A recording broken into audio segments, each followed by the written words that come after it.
Assalamualaikum warahmatullahi wabarakatuh.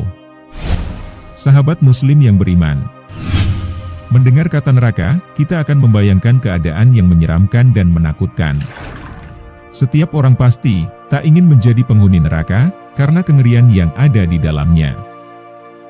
Tahukah Anda, ada 3 golongan manusia yang pertama kali diseret ke neraka. Siapakah mereka?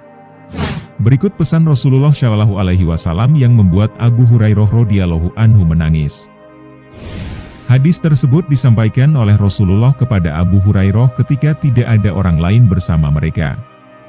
Ketika menyampaikan hadis ini kepada para sahabat, Abu Hurairah beberapa kali menangis hingga jatuh pingsan. Beliau mengabarkan 3 golongan manusia yang pertama kali masuk neraka adalah ulama ahli Quran, orang yang mati fisabilillah mujahidin, dan orang kaya, dermawan. Apa yang membuat mereka dimasukkan pertama kali ke dalam neraka? Mari kita simak hadis sahih berikut yang diriwayatkan Imam Muslim berikut. Abu Hurairah berkata, aku telah mendengar Rasulullah Shallallahu Alaihi Wasallam bersabda, sesungguhnya manusia pertama yang diadili pada hari kiamat adalah orang yang mati syahid di jalan Allah. Ia didatangkan dan diperlihatkan kepadanya kenikmatan yang diberikan di dunia, lalu ia pun mengenalinya mengakuinya. Allah bertanya kepadanya, amal apakah yang engkau lakukan dengan nikmat-nikmat itu? Ia menjawab, aku berperang semata-mata karena engkau sehingga aku mati syahid. Allah berkata, engkau dusta. Engkau berperang supaya dikatakan seorang yang gagah berani. Memang demikianlah yang telah dikatakan tentang dirimu. Kemudian diperintahkan malaikat agar menyeret orang itu atas mukanya, tertelungkup, lalu dilemparkan ke dalam neraka. Rasulullah melanjutkan sabdanya, berikutnya orang yang diadili adalah seorang yang menuntut ilmu dan mengajarkannya serta membaca Al-Quran, para ulama dan ahli Quran. Ia didatangkan dan diperlihatkan kepadanya kenikmatan-kenikmatannya, maka ia pun mengakuinya. Kemudian Allah menanyakannya, amal apakah yang telah engkau lakukan dengan kenikmatan-kenikmatan itu? Ia menjawab, aku menuntut ilmu dan mengajarkannya serta aku membaca Al-Quran hanyalah karena engkau. Allah berkata, engkau dusta. Engkau menuntut ilmu agar dikatakan seorang alim yang berilmu dan engkau membaca Al-Quran supaya dikatakan seorang qori, pembaca Al-Quran yang baik. Memang begitulah yang dikatakan tentang dirimu. Kemudian diperintahkan malaikat agar menyeret atas mukanya dan melemparkannya ke dalam neraka. Rasulullah menceritakan orang selanjutnya yang pertama kali masuk neraka, berikutnya yang diadili adalah orang yang diberikan kelapangan rezeki dan berbagai macam harta benda. Ia didatangkan dan diperlihatkan kepadanya kenikmatan-kenikmatannya, maka ia pun mengakuinya. Allah bertanya, apa yang engkau telah lakukan dengan nikmat-nikmat itu? Ia menjawab, aku tidak pernah meninggalkan sedekah dan infak pada jalan yang engkau cintai, melainkan pasti aku melakukannya semata-mata karena engkau. Allah berkata, engkau dusta.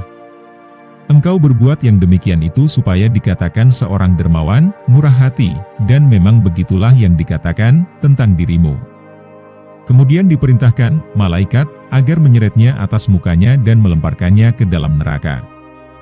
Hadis sahih ini diriwayatkan oleh Imam Muslim. Penyebab ketiga golongan muslim itu masuk neraka ternyata karena amal yang dilandasi riya. Kelihatannya sepele, tetapi riya menyebabkan orang-orang yang berilmu dan punya harta dimasukkan ke dalam neraka. Pengasuh Al-Fahriyah, Al-Habib Jindan bin Novel Salim Jindan dalam satu tausiahnya mengatakan, riya adalah penyakit hati yang dapat menyebabkan seorang muslim dimurkai Allah. Orang yang riya ingin menunjukkan amalannya kepada orang lain dengan harapan mendapat pujian. Mereka beramal bukan untuk Allah, tetapi untuk mengharapkan sanjungan manusia. Bahayanya riya ini dapat merontokkan pahala dan mendatangkan kemurkaan Allah. Disebutkan oleh Habib Jindan, orang-orang saleh terdahulu apabila beramal mereka sangat khawatir amalannya diketahui orang lain. Berkaca dari kisah salafus saleh terdahulu, mereka selalu menyembunyikan puasanya, menyembunyikan sholatnya dan merahasiakan sedekahnya. Bahkan ada yang berpuasa 20 tahun, sholat tahajud tak pernah tinggal. Mereka menyembunyikan amalannya dan tidak peduli pujian dari manusia. Seperti Imam Ali Zainal Abidin setiap malamnya sholat sunnah 1000 rakaat. Beliau seorang tabi'in yang sangat saleh. Dikenal sebagai ahli ibadah dan juga seorang dermawan. Beliau merupakan anak keturunan Rasulullah dari jalur Sayyidina Ali radhiyallahu anhu. Diceritakan oleh Habib Jindan, setiap malam beliau mengeluarkan sedekah kepada fakir miskin.